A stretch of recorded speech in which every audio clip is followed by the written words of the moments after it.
live video show of Barnstorming PA. This is a very special show and panel, which you'll hear about briefly. I'm Jordy Comis, one of the co-producers. Taylor, who's one of the other co-producers, is not able to join us today. But we're going to be talking about, we're going to be talking with, most importantly, a whole great group of healthcare workers from Pennsylvania. And I'm going to let them introduce themselves. I'm going to start with Hillary. So Hillary, do you want to say hi and and a little bit about yourself? Yeah, hi, Jordy, and listeners. I'm Hillary Rothrock. I'm a home care worker in Harrisburg, Pennsylvania, and I take care of my brother. And I'm also a political organizer with SEIU Healthcare Pennsylvania. Great, awesome, thank you, Lynn. Hi, thank you. I'm Lynn. I'm in the Lehigh Valley in Pennsylvania, and I'm a home care worker. I take care of my partner, my roommate, Miss Brandon. Oh, great. Thank you so much. All right. And another returning champion on Barnstorming, Erica. Hi, everybody. My name is Erica Payne. I live in Pittsburgh, Pennsylvania, and I'm a home care worker. I currently take care of my mom and a non-relative quadriplegic. Great. Awesome. Thank you, Erica. And let's see. Let's hear from Michelle next. Hi, my name is Michelle Boyle. I'm a nurse. I currently work as a case manager in the hospital. I'm a union nurse. And I'm also have been working on the Patient Safety Act quite a bit.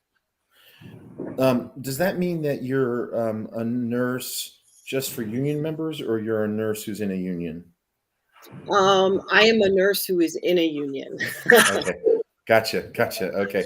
That's about union nurses. We don't just take care of, we take care of everybody.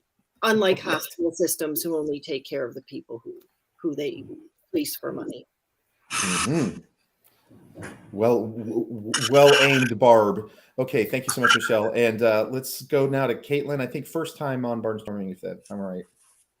Yeah, that's right. My name's Caitlin Probst. I live in Lock Haven, PA. I take care of a dear friend who is a bit of a daredevil and was paralyzed 20 years ago. I do some part-time political work with SEIU as well. Awesome. And if people don't know, I'll just, well, actually, I'll let Dwayne do this. Dwayne, I saved best for last. I don't know. Loudest for last. My good friend, colleague, ally, and maybe you could also say what SEIU is, because maybe not everybody knows. Well, Jordy, thank you. It's so great to be back on Barnstorming. Hello, everyone. Welcome. And how exciting to have all these healthcare workers here. I mean, nurses and people who take care of home health care, and just representative of the whole state. And, you know, Michelle's from like out in the Pittsburgh area. We have, you know, the Lehigh Valley, just everywhere. I'm happy to be here. I'm with SEIU. That's the Service Employees International Union. And it's the healthcare local, so Healthcare Pennsylvania. And so we work with nurses, and they're part of the union, and home care workers. We also have people in hospitals, the people who clean the rooms, and the people who make the food, and the technicians, clerical support staff, just working people, service employees in the service industry. So thrilled to be here, Jordy, and thanks for having us. Absolutely. So now that we've set up the panel, I should probably do a little bit of a better job saying that what we're here to talk about today is the situation on the ground and in policy with healthcare, both in terms of like what the situation is for people who are receiving care, for obviously with the people here, the fine people who are doing the work. And, you know, I also think it's really important. I don't know where other people are, but you know, I feel like the mainstream news media is so dominated by everything in the Ukraine and Russia. And of course, like that matters a lot. But at least for me, I always want to say like, you know, yeah, but what about, you know, 12 people died in Mariupol or whatever, but what about the 23 who died in Pennsylvania for this or that or whatever? I know during the pandemic, Dwayne and I, you might remember there was this quote we found, which was like, Americans excel at acute compassion, and we suck at long-term empathy, something like that. And I feel like that, you know, it's really important to bring what you guys are talking about, especially because the the pandemic weariness and people just, I'm really worried there's going to be kind of I don't want to say backlash, but kind of a vacuum of attention on these things, many of which are structural. And just because people are harmed or hurt in like 1,000 little cuts as opposed to one big bomb, it's up to us to fight against that tendency is what I'm trying to say. So that's one of the reasons we wanted to lean into this. Yeah, Dwayne, go ahead. Yeah, so I like to throw it out to the group here. I mean, for me, whether you're living or suffering in Kyiv or you're in Kutztown, Pennsylvania, we all need to have healthy communities. And our families, you know, we want health. And I just like maybe people to plug in, because I think the core of what we do is around these shared values of what we're trying to achieve. And we are always putting patients first, right? And so maybe some of you folks can just plug into what you think about when you're thinking about the work that you do and the effect that we have in the state of Pennsylvania. Well, Dwayne, we had a really sobering moment yesterday in our home care meeting with members where our colleague Tom spoke about what was happening in the Ukraine and what it would mean for us if we were in that situation now, as we are in the pandemic. And there's a lot of healthcare workers in Ukraine who are staying put for their patients. And that's where we would be. And that's where we have been through this pandemic.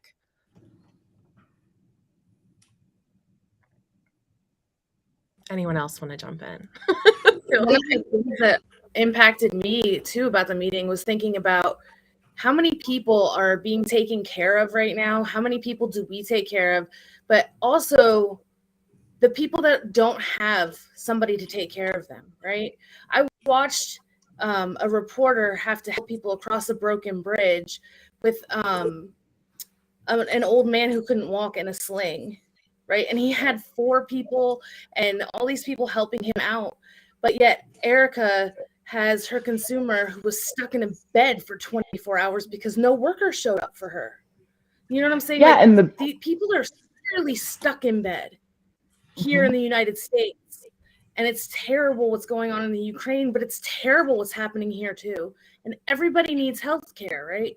We need to do better for our patients. We need to do better for Americans right now who are suffering. Agreed. We definitely need to do better just for our communities. We're a large team. We work together. That's our job.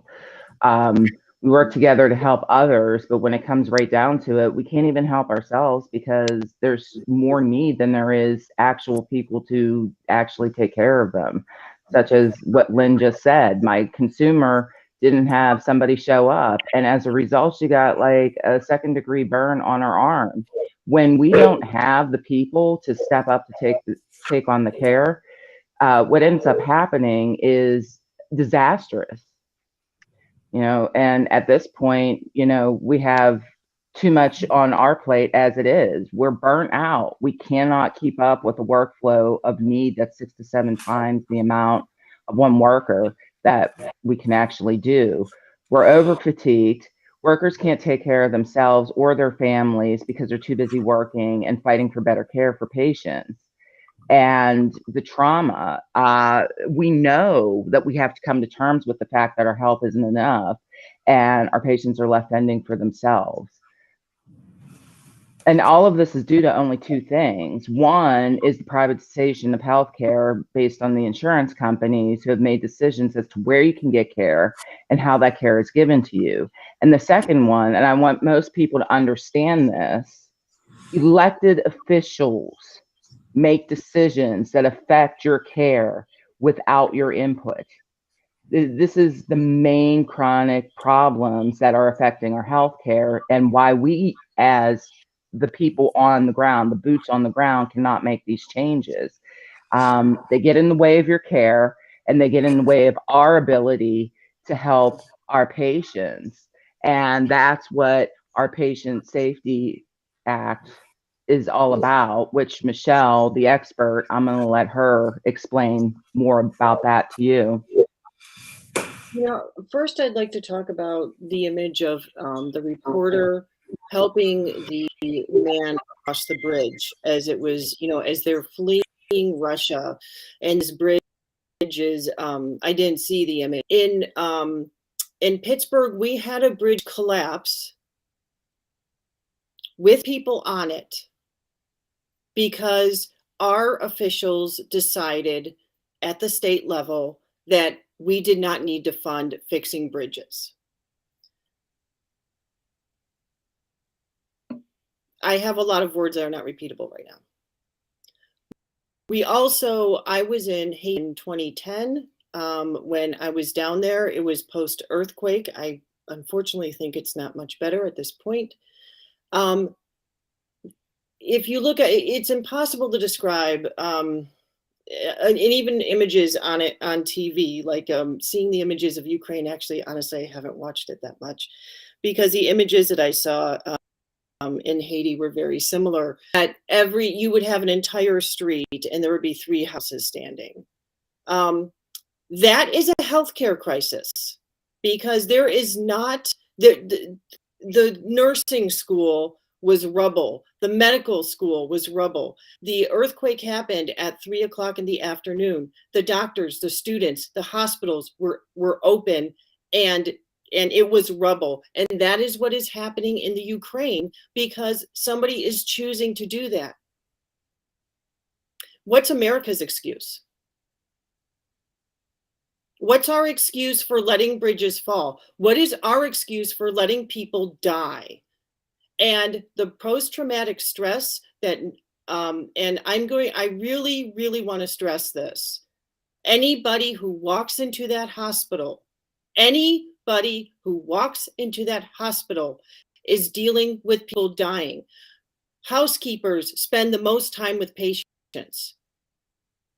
Everybody who works in healthcare is suffering from some level of PTSD. What is our excuse? So no more excuses. We're moving forward. We have answers, and the answer is healthcare workers know how to fix the system. As a case manager, this is really a really fun fact. When health insurance companies will say, oh yeah, we cover hospice for you. They cover hospice care. They do not cover room and board for the facility if many families are not able to handle this at home, which is completely understandable. They are picking the pockets of people who are sick and dying. Enough. And it starts, and we'll talk more later about and one of those ways that we're talking about that, and we are losing healthcare workers because of it, right? People are like, nobody has my back. I cannot do this anymore. I have nightmares. I talked to a nurse she's like, oh my God, I finally got on the right medication because she would have nightmares about being trapped she couldn't get her PPE off. She was trapped in a nightmare, like for the dreams, for like hours that she could not get out of the room and she could not get out of the PPE. She couldn't get it off of her face. So one of the things that we're working on is with Kathy Rapp. Kathy Rapp, let's talk about Kathy Rapp for a minute. Kathy Rapp, she is a chair of the health committee. She lives in a very, very small town in Pennsylvania called Warren, and only she can allow a bill out of the health committee. The Patient Safety Act has been languishing in that committee for the past 4 or 5 years. Right now, at this moment, we have enough votes in the House and Senate to pass this bill. This bill, there are 80,000 nurses who are not working in the state of Pennsylvania before the pandemic. Before the pandemic, there are 80,000 nurses of working age who are not working in Pennsylvania because of traumatic working conditions. I don't think I have enough to go into that. Call me sometime and we'll talk about it. So, and what this does is it says, what is everything that every single nurse will tell you every single time of what we need? And that is, we need safe patient ratios. We came into this profession to take care of our patients. We didn't come into this profession to wonder, oh my God, I'm in this room. Is my patient dying in another room? Can I get there in time? Can I get there in time? So Michelle, does this legislation then actually address that? So the Patient Safety Act would do what? It gives, just like the state of California, it gives ratios of, and it goes by unit, because of course an ICU is not the same as a telemetry unit, and I won't bore you with all the language unless you want to ask me about it later. But so it is actual numbers. And it has worked, and it brought back nurses into the hospitals so that we can care for you, so that when people are walking into the hospital, they know. It also says that you have to post your ratios, and so that when you walk into that hospital, how many patients your nurse has, and as a patient, you should absolutely know that number. That's great, Michelle. So you really laid it out here, and just that people really understand that the health that we receive in a hospital or in a nursing home is directly related to the number of nurses that we have on staff at that time. And it's pretty clear. And this would actually put requirements on healthcare facilities. So instead of building their corporate headquarters in New Jersey, they can actually invest in and into the facility so that we have the proper staffing that we need. And am I right, Michelle? There are no shortages of nurses, right? It's just the conditions that they're working under, right? And this, Dwayne, if you don't mind, there is Yeah, a please. shortage of nurses who are willing to work, who are not willing to work under traumatic nursing conditions anymore, traumatic working conditions, and they are not willing to have nightmares about their patients anymore. And I want to be very, very, very clear about this. Our champions on this are Republicans Tom Mahaffey and Republicans Casey Tomlinson, and they have taken this bill farther than ever. This is not a partisan issue.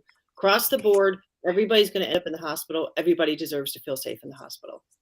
Sorry, Dwayne, go ahead. No, it's good. So Michelle, why is Kathy doing this? Like, what is her goal here? Why is she the only person? We have the votes. You said that we have the votes in the legislature to actually get this passed, and this would help every single family out there that ever has to go into a hospital or a nursing home. Like why is it that she's holding this back? Do you have any ideas there? Her major donors are the American Hospital Association, the American Medical Association, insurance companies. I think everybody can connect the dots there. So you were talking about the money, like the bottom line, so that they can protect their profits. Is that what you're saying? And what's amazing is that, yes, I think I'll let people come to their conclusion, because it doesn't even protect money. Because here's the thing, it doesn't matter what hospital you're in. You can be in the largest city one in Pittsburgh or Philadelphia. You could be in the smallest hospital where there's, like 30, 40 beds. It costs $80,000. It costs the hospital $80,000 every time a new nurse is being onboarded. Because guess what? What we do is very specialized and very important. So one hospital in Pittsburgh that I know of watched 30 nurses walk out their door last month, and they didn't blink an eye. They watched $2,750,000 walk out of the hospital in 1 month. Wow. You know what, Jordy, I know that you're going to be posting the information on how, like, everyone who's listening to this now or anyone who you speak to can actually get on board with the community petition for safe staffing. And we're going to, maybe, Jordy, I'd like to flip it over to you, and you can give people direction on how they can, find the site and actually, click on it. Sure. Turn it back over to you. Yeah. Excuse me. Sorry. Oh, boy, that was so. This is amateur production values here. Sorry for coughing. Anyway, yeah, I mean, we'll put the link, if you're listening, the link's in the show notes. It's also on Barnstorming's Facebook page, our YouTube channel. The link is SEIUHCPA.org. So it's SEIUHealthcarePA.org, and then Safe Staffing Community Petition all together. That's a lot to take in if you're listening, but it is on all of our platforms. And I assume, Dwayne, if people look at the SEIU healthcare page, they can probably also find the links. One thing I wanted to say is, well, two quick things, since I stole the microphone back.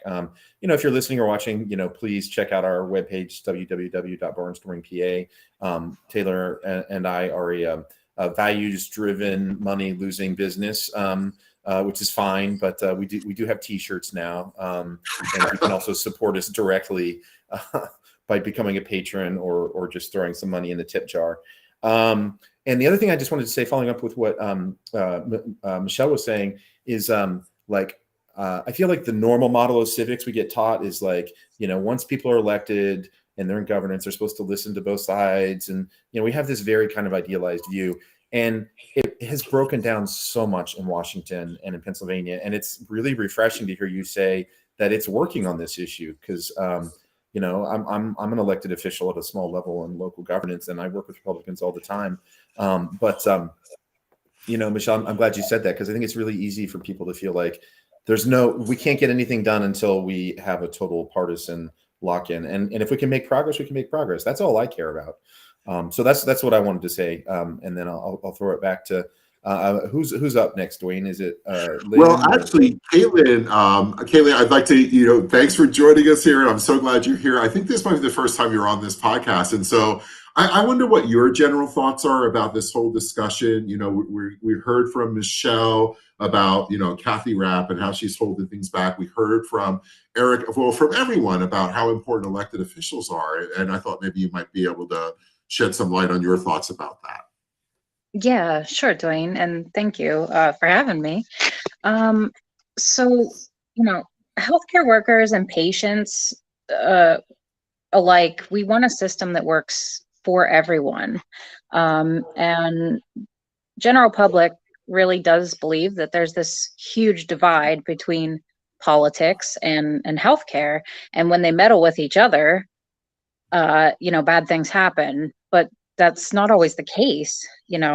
Regardless of where we came from or what color our skin is, we all deserve some really good health care, and we deserve people who support those ideas that we have. We need public health champions to be politicians. And, public health champions are people who value, our quality of life. And we need politicians who would work towards and advocate for reform of the system that we have now, because it doesn't work, right? Nobody is super, super always happy and pleased with the care that they receive. Now, can you be? Sure, we have great healthcare workers, but those workers need support, and they need people behind them that will listen. Policy driven by business is okay for some businesses, but healthcare as a business, it's a public thing. It's people's lives. We aren't goods on a shelf. We need politicians who advocate for us and for the people that we care for. We need politicians who will stay up to date on science and vote for bills that would expand healthcare access and improve public health outcomes. And we need them to support bills that would support workers. If every worker in the hospital is completely overwhelmed, outcomes are far worse. If we have too many people to care for and not enough time to do it, then those people just don't get care when they need it. And it turns into a disaster. I mean, it's really sad that there's people dying just because they don't get as much care as they need or as good of care as they need. And when politicians stay quiet, they let their opposition speak louder than us, right? Because there's so many politicians that vote for that bottom line. They vote based on what money they can or don't want to spend. We need somebody who's going to say, the allocation of resources for healthcare workers is not met right now, and we need to do better, instead of somebody who says that's just too expensive and we can't do it. We need people in our corner. We need politicians that will say the funding to these underrepresented hospitals is not okay. We need something better than what we have. And, politicians that vote for public policy based on science, based on real need, those are the kind of people that we need, because improving health and improving infrastructure in the healthcare system will not happen without legislation. Sure, we can do our best and we can try as hard as we can, which we do and we have been. It's just not going to get anywhere unless the people at the top of the healthcare system, the CEOs, the owners, the Kathy Rapps, even, unless they are forced to do the right thing. And if we don't have politicians to make people do the right thing, then the hospitals are going to use their bottom line. The state who funds in-home health care is going to fund it based on their bottom line and not based on the needs of real people. That's awesome. Lynn, I think you have some thoughts here. It's amazing too, like we're pointing towards Kathy and obviously she's holding this up, but there's a reason why politicians have to get involved, right? I don't know, like, I don't think Kathy Rapp is actually doing the scheduling or the hiring in her local hospital, right? Someone else is doing that, right? And what are they thinking about? And I think that's the core of it too, that when we rely on just corporate America, like, what are they going to look at? They're going to look at their profits and their bottom line. And we have some examples of that too. But Lynn, I know you have some other ideas too, but just feel free to jump in. What do you think about all this? Yeah, so I have some like personal experience. Not that long ago, my mom was in the hospital, and the safe staffing thing and the way that the hospitals are run, like our local hospital system here in the Lehigh Valley, there's like 2 branches, but the one specifically, my mom goes into the hospital, and first of all, there's not enough nurses to cover the floor, and part of that is because of pandemic and burnout and all of that, and part of that is because of business, right? Like, they just, the way that they run the hospitals is a business model. It's not based on like patient outcomes anymore. It's about the bottom line. And not only that, the cafeteria, for example, is one part.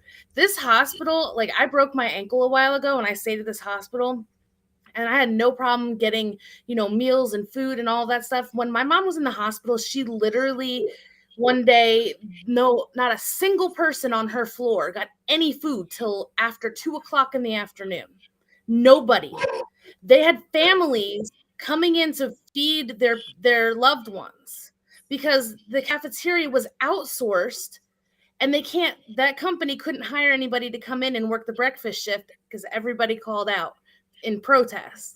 So now the patients aren't being fed. And all of this is because our healthcare system, is being run like a business by numbers and forgetting about people.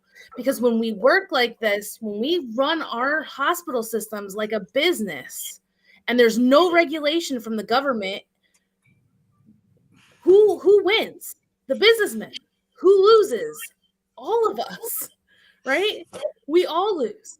Any one of these administrators are going, if they got sick and went would they go to their own hospital? That's what I want to know. Would you go to your own hospital? Would you sit in a general bed, or would you get special treatment and, one-on-ones and all that stuff? We all need care. You can't just keep running a hospital and forgetting about the people, right? And I think that's one of the things with the legislation, like, so Kathy Rapp is taking money, right? She's getting money from all these corporations, the big business part of the medical side. So she's getting all this money from them. So she's going to, of course, follow their interests. So she keeps getting that money.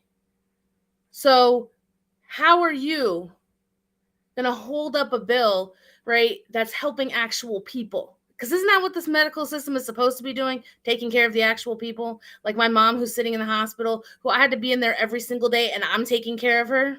Like, really, what's going on? I know, Hillary, you said you had something you wanted to add on that too, so. Go for it. Thanks, Lynn. Yeah, I mean, it's true. I think we should take a moment to dig in and really show the viewers here who are with us, and the people listening, what is happening in our healthcare system here in Pennsylvania right now, today, this week. And I want people to really understand that there are children. Okay, think back to when you were 12 years old, 6th grade, 7th grade, whenever it was. Think about a niece or nephew, a child of yours, a grandchild of yours, and that child is having a healthcare crisis. And guess what? They're being transported 3 hours away in the back of a police cruiser. That happened this week. A family member of mine.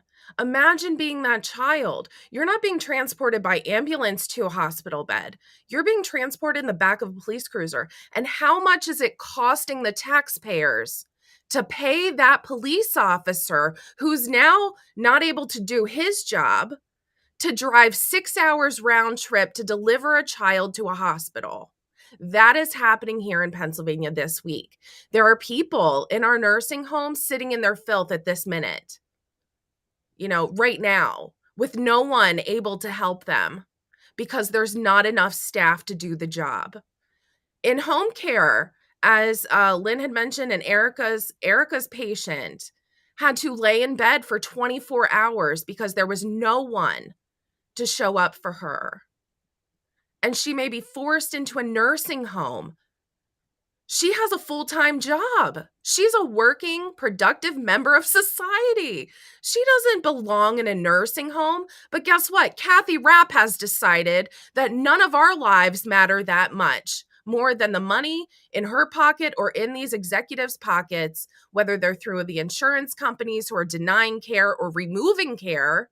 We have had people who are disabled in their homes over the last year that our insurance companies have cut their care in half or by 75%. What are those people supposed to do? How are they supposed to get up in the morning? How are they supposed to go to the bathroom? How are they supposed to eat? Just like Lynn said, there are people not eating in our healthcare facilities. This is here in Pennsylvania. And Kathy Rapp has the nerve to say she hasn't heard any real complaints. Anybody who has gone through our healthcare system in the last month or two understands that it is broken and it is not working correctly. And guess what? We have a solution. We have the Patient Safety Act that is sponsored by 2 Republican legislators in our Republican-led legislature right now. They're the majority, along with tons of Democrats from the other side of the aisle and their Republican caucus all signed on. We have a majority of representatives ready to pass this bill, and Kathy Rapp is sitting on it. And she refuses to off. I've been, and Dwayne can attest, remarkably restrained in popping in compared to my usual barnstorming role. But like listening to you all, and I loved how we kind of started with Ukraine, but like just a whole series of like images, and I hope this will make sense. But like there was a grandmother in Kiev who took down a drone with a jar of pickled tomatoes. I saw this video of like 4 women in camo in the Ukraine, and they were like, "We are mothers. We sent our children to Poland, and now we're coming to fight."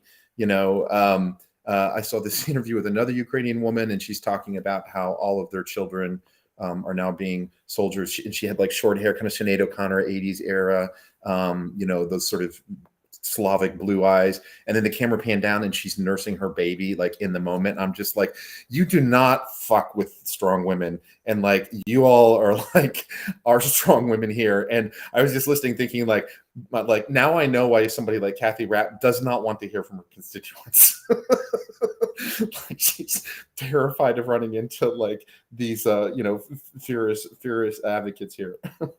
Sorry, I've had the police called on me for knocking on a door too hard. So very scary here. So it's really important that the people listening to this right now or who are listening to this later, because these are recorded, that you can actually do something. So you can go to the Barnstorming, website, Barnstorming PA. You can go to the Facebook page. There's a link there for SEIU Healthcare PA. So it's just SEIU HCPA, Healthcare barnstormerspa.org, and there will be a link there for the Safe Staffing Community Petition. And you can actually like get your message across there to support the kind of healthcare that we need. Or it's even easier, just call your own representative. It doesn't matter if they're an R or a D. We just heard how we have the support that we need, and tell them to call Kathy Rapp and get it out of the committee. Why should this bureaucracy hold up the kind of healthcare that we all deserve? It's just not right. And Erica and Caitlin, if you want to plug into this as well. And then I'd like to maybe, Hillary, you hinted about it. We have a solution. I think we have some other solutions lined up too. But I certainly wanted to provide space here for Erica and Caitlin too about, about this. So Erica? I mean, here we are. We're all caregivers, and not in any way, shape, or form are we experts on any part of healthcare and how that system is run, or politics and how that system is run. But in the end, we kind of have to be, because in order for us to take care of the people we're taking care of and make sure they get the best care possible, we have to fight these two systems every single day. So every day we're learning more, and that's just adding on more stuff to us. But the thing here is that everybody should have a voice, not just for your health needs, but also for your family's health needs. Nobody knows you or your family better than you do. There are doctors, there are specialists, we all have degrees, blah, blah, blah. They're experts in their field. You are an expert in yourself. You are an expert in your family. You know what your needs are.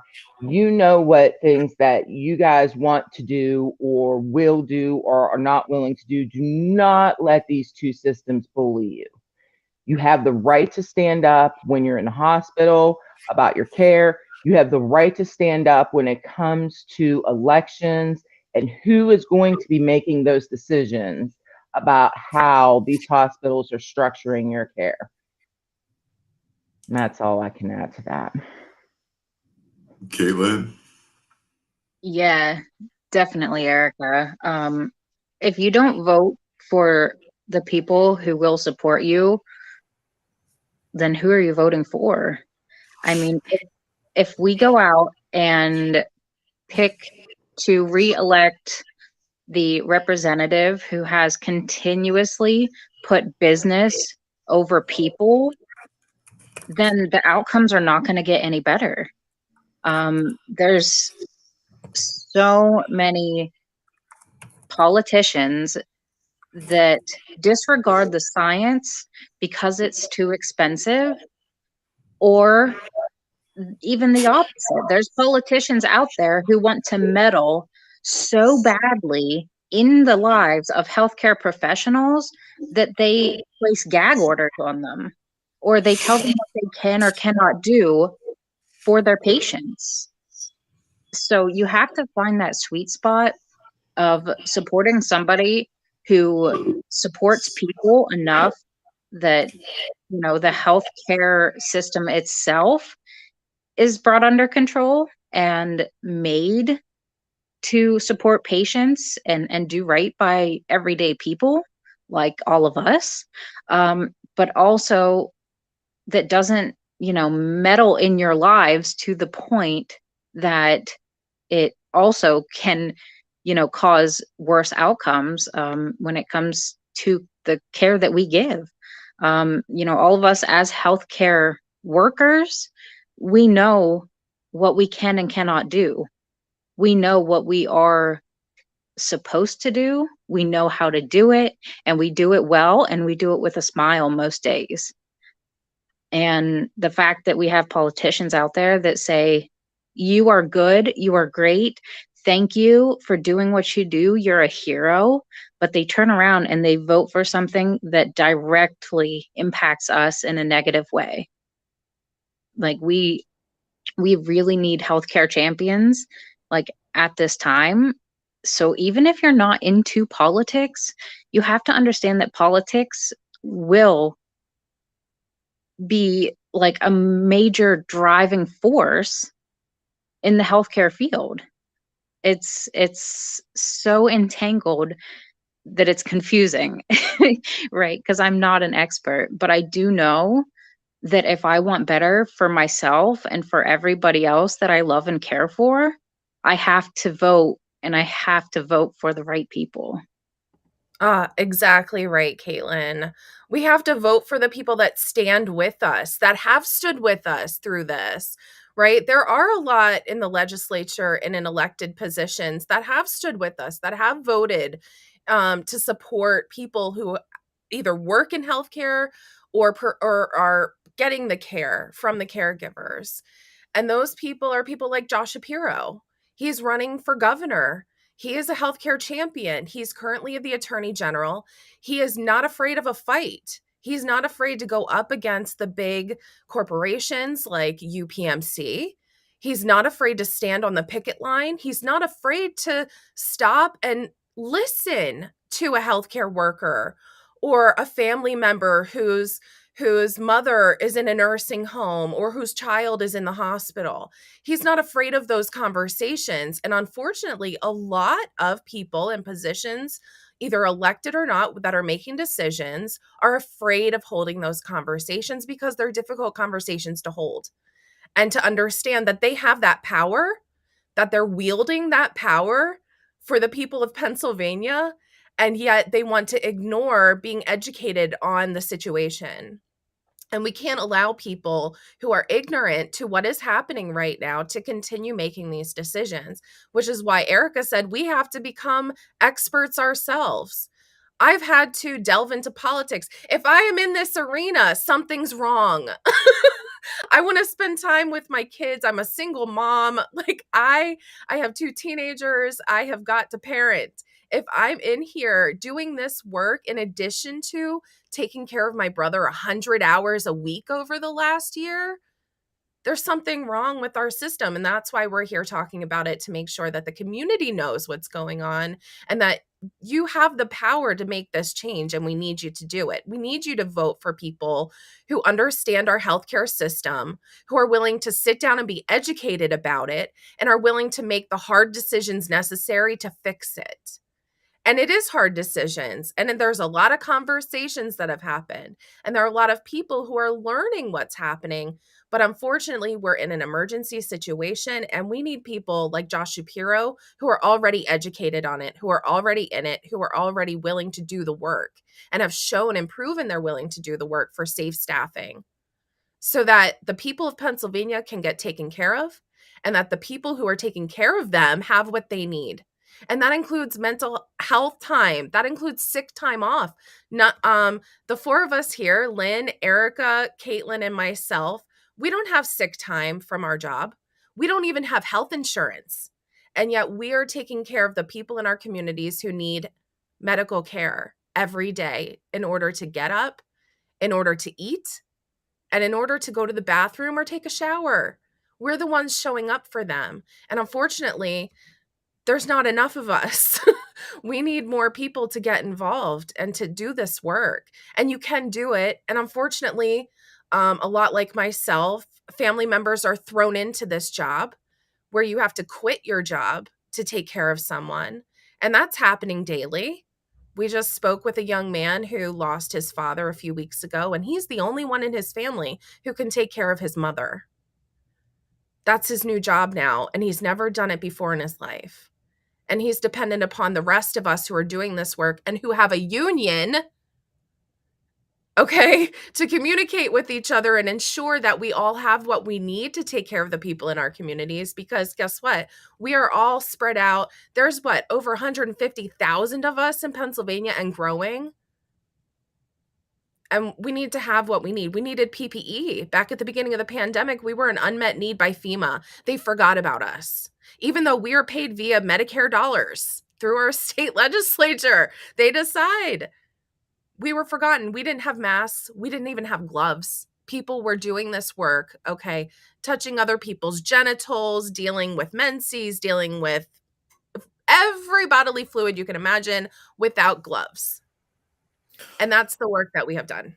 I mean, like I just said in the chat, I wasn't going to say anything, but it's like you all deal with the crap So let's get some politicians who don't give you any bullshit. Literally. Yeah, I'm so glad you brought up Josh too, because and not being afraid to take on corporations. I mean, people don't realize how big corporate healthcare is. I don't know if everyone is aware, but the largest employer in the state of Pennsylvania is UPMC. They have thousands and thousands, tens of thousands of employees. They employ more people in this state than any other industry. Some people might think, oh, it's Walmart. Nope, more than Walmart, more than everyone. They are the largest employer. And so when you have an attorney general who's willing to stand up when he sees people getting kicked off of their plans or not being able to go to their doctors because of corporate decisions based upon profits to shareholders, like something is wrong here, right? And the fact that the four of you are spending time on a podcast, like begging people to like, let us do our job. Let us, we can't care for people unless we can care for ourselves. And we need to elect champions. I love the idea that Josh Shapiro already has his hands wet in this and he's willing to stand up with us. I think that that's amazing, and that helps all of us, because all of us, everyone who's listening right now, at some point or another, you're going to need a healthcare worker, or your family member is, right? And what kind of experience do you want to have? What kind of healthcare do you need? And there's a solution in front of us. So this isn't a sinking ship. This isn't like, this isn't like the blizzard that's coming, some kind of weather event. We can actually come together and do something. And one of those things we can do is actually do something on election day. Like, we have the power to do that. I think that's amazing. And I don't know if someone else has any comments about that, because that's coming up, right? This is a really important year. We get to decide who the governor is, who our senator is, who our other healthcare champions are, and maybe we can speak to that a little bit. What are people thinking about, like in those terms of thinking about 2022? Well, it's not just the most important thing. I understand that a lot of people find that the presidency is important, but we're talking about actual policies that are going to affect your day-to-day activities, regardless of whether it's a medical or not. These are the politicians. This year is the year in which you will be electing people for the next 2 to 4 years. I don't know how long the term is. See, I told you I'm not an expert in politics. Well, listen, but it's designed I know to confuse the average person. It's 2 years for state legislators, 4 years for state senators, 2 years for congressional members, 6 years for Senate, 4 years for paratrooper. Well, okay. I don't even know like who's the most important out of that enormous group, but I do know one thing. If you do not understand exactly where they stand with their policies, exactly what decisions they're going to make, that's going to affect the way you do things like get to work, the way you do things like buy your groceries, the way you do things like your laundry, whatever freedoms you honestly think you have, but you really don't, because like 9,000 people are governing the state of Pennsylvania, then you're going to lose those quote unquote freedoms that you actually believe you have. And if you don't vote, you've already made your decision to let your life in somebody else's hands. Very somebody true. else. That's right. I mean, that's right? We can't leave it in just anybody's hands. And we're telling everybody who's listening that we have held interviews with candidates who are running for different offices, and we have these healthcare champions like Josh Shapiro, who has sat down with us and who has agreed to sit down with us repeatedly throughout his campaign and throughout his work as Attorney General, and meet with us and hear from us, and we will hold him accountable. If you don't want to think about this in terms of politics has gotten like a bad rap these days. It's public accountability. And we're holding these people to public accountability. And Josh Shapiro has already stood up for that, right? We've already interviewed him. We're already continuing to meet with him, and we will hold him accountable. And that's why we're asking you to vote for him and understand that he is a healthcare hero because we've asked him all those questions. We've gone through the process, and we have several other candidates running. I was in Philly this past weekend, running around the streets collecting signatures for Malcolm Kenyatta, who's running for U.S. Senate. If elected, he will be the first openly gay Black man in U.S. Senate for Pennsylvania. Like, that's amazing to me. That's what we need to get behind, the people who understand the work that we do and where we are and who we are as a people, and that will get the job done in the end, instead of people who are standing up there and just want to be in a position of power and have that power and hold that power with others. We need people who are strong enough in themselves to stand up and do what's right.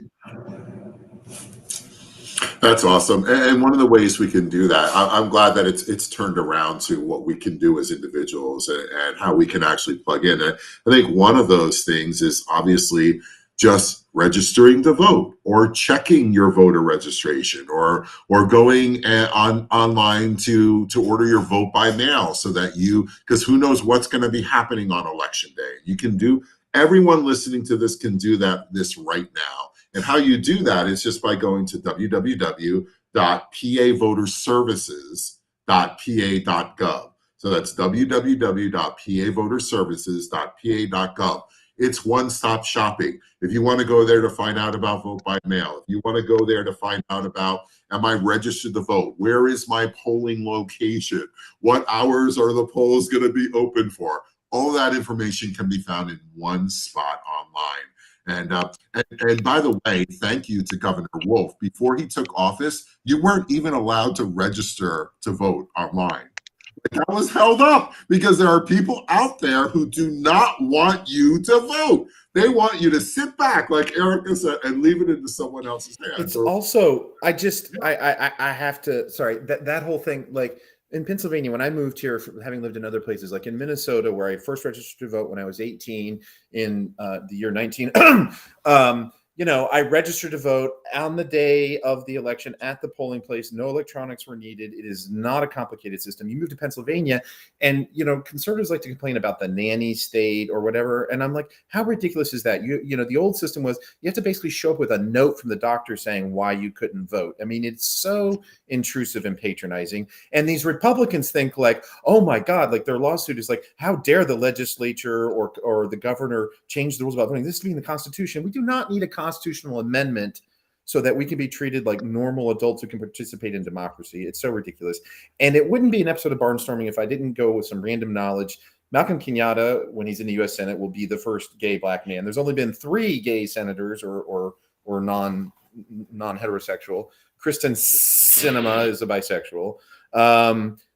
Tammy Baldwin's elected. And I didn't know this. Harris Wofford, who won a Senate seat, I think for a partial term, wasn't out when he was serving as a senator, but later married a man. So he's, I guess, officially the first known open LGBTQ member of the Senate. So just Jordy, don't even get me started. There's Grandma Graham. There's a bunch in there that are not out, which is amazing. And it's very telling, actually. But yeah, I mean, back to the point that's what we really need to think about is, and Hillary, I don't know if we can lay it out any better than you do. And we have other champions. Are there others that you're thinking about? Now that we have this mic open, what are some other names of people who have sat with us on the front lines, who we've communicated with as healthcare workers? What are some names out there that we can throw out and give a shout out to? Can I give a shout out to Summer Lee, who is coming from Braddock, PA, and she is going for U.S. Congress, if I'm not correct. Or was it the House? It's Congress. Just vote for Summer Lee. She's amazing. She stands up for the working class. And I think right now that's what people are really concerned about. I mean, realistically, Pennsylvania is the working class. We have, 2 billionaires? Why would we allow 2 billionaires to control the entire state? Come on, you work. We work. We need people who are going to protect us and our families. So Summer Lee is definitely that person. Yeah, I think we have Matt Cartwright too, Dwayne, who has stood with us and has been a healthcare champion for some time now. So And yes, Summerlee is running for U.S. Congress, and that is the House of Representatives in D.C. You are correct on both accounts, Erica. It You is got it right. Go America. Yeah. both times. There are champions everywhere. You mentioned Congressman Cartwright up here in the Scranton area in Northeast PA. Yes, has been an incredible champion, has been out there with us. Even here's a fact. We even had Joe Biden, President Biden, before he was president, actually like do a video in support of the hospital workers at Regional Hospital.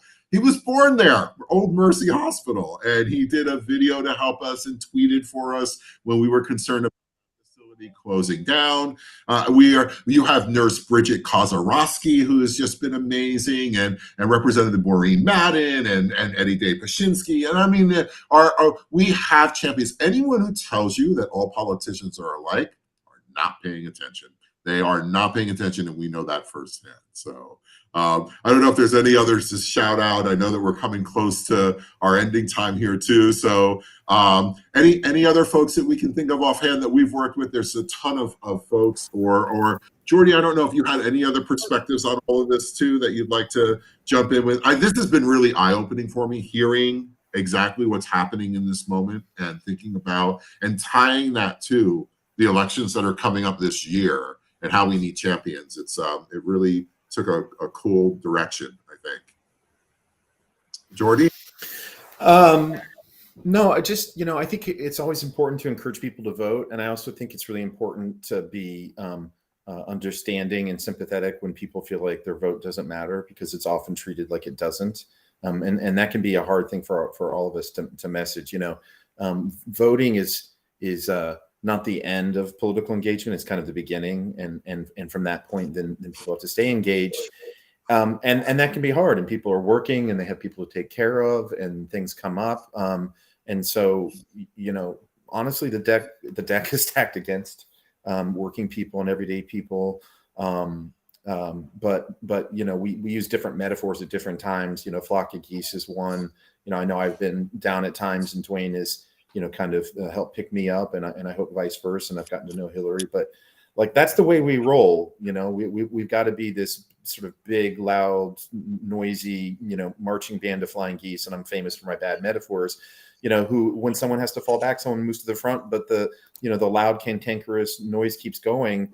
And, it's, sometimes I feel like people on the left are like, well, we need to be like the Republicans. We need to do this. We need to be more disciplined. I'm like, we need good message discipline, but we are who we are, and we build the movements and organizations that are about our values, and those values are about putting people at the center. And so sometimes it is a longer fight, but if you look at the long arc of history, it doesn't always bend towards justice, but it will when we tug, and that's the work we do.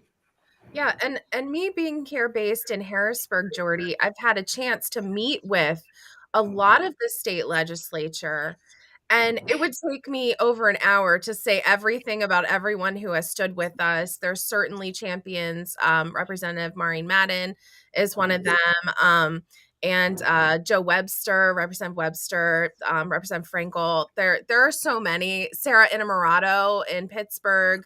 Really, really amazing activists, amazing speakers, amazing champions who stand with us repeatedly and aren't afraid to stand up and speak up for what needs to happen. Unfortunately, there ends up being people like Kathy Rapp, just holding up everybody else's work. And I would hope that the people of Pennsylvania would be the biggest stakeholders, right? We are the biggest stakeholders, the people of Pennsylvania. Not these big conglomerates, not these insurance companies. We're the ones that live here. We're the ones who die here, and we are the ones who need care here. And so if you're a representative or a senator or a U.S. congressman, it's important that you're one of those people that stands up for the people that you're supposed to be standing up for. And I think that's what it all comes down to, is ensuring that people have the information they need to make a decision when it comes to primary day on May 17th or election day in November. people need to have the information so that they can make that choice. And these healthcare champions are the people that we need as healthcare workers to get our work done, which is taking care of you and your families. So we really, really thank you, Jordy, for having us here and giving us the opportunity to spread that word. And I ask everybody who's listened to spread that word to your families, to your friends, to your colleagues, and let them know what's happening here in Pennsylvania and why we need you so badly to vote for these healthcare champions, and to make sure that you're registered to vote and that your voice really does matter, because it helps us, because we're a part of the community too. We're your neighbors. Now, look, we're, Barnstorming PA, we're thrilled to have y'all. And there are a lot of media deserts, we all know, out there, and there's a lot of bad information. And, this started as a passion project for Taylor and Dwayne and me and a few other people. And, it's too fun and too valuable for us to give it up. If this is my vice, it's a good vice. Thankful for your vices, Jordy. Thank you so much. This is kind of a wrap up. I mean, if you listen to the end, you've already heard this, but thanks to Dwayne, to Lynn, to Caitlin, to Hillary, to Michelle, who left. I feel like I forgot somebody. Did I forget somebody? No. Okay. That's everybody. Erica. Erica, sorry. And you can check out the show notes on our webpage or on any of our social media platforms on YouTube and Facebook and Twitter and Twitch and, maybe TikTok or Instagram is out there also. And see the petition that you can sign on to, contact your legislator, vote in the primary, register to vote, all that good stuff. And, if you feel like buying a t-shirt with our cool logo, that's always fun too. I'll let you guys have the last word. Anybody? Dwayne? We can't be Dwayne. It's got to be one of these strong women. Go for it, Lynn.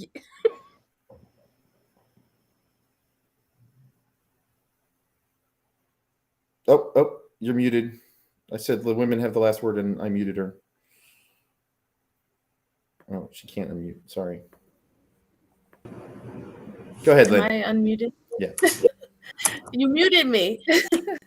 Are you trying to silence me like all these politicians? Like, really? Is that what you're trying to do here? No, that's honestly, corporate interests are trying to silence our voices as people. And these local elections are more important than anything, right? We need to get out there and vote. And like, you're not just for, yourself and your neighbor, but for if you ever need to go to the hospital, if you ever need one of us, we need you to support us in this way. We need you to vote for people who are going to vote for your interests. They're supposed to represent us, not the corporations. So get out there and let your voice be heard. That's my big advice. We're healthcare heroes, and we're not going to be silent heroes, which is, I think, a lot of times what they want us to be. They'll pat you on the head and set you in the corner, but no, that's not what we do. We're going to stand up and use our voices, and we're going to use our votes as well to make some change in our healthcare system in Pennsylvania. Thanks. Awesome. Thank you, everybody. Bye.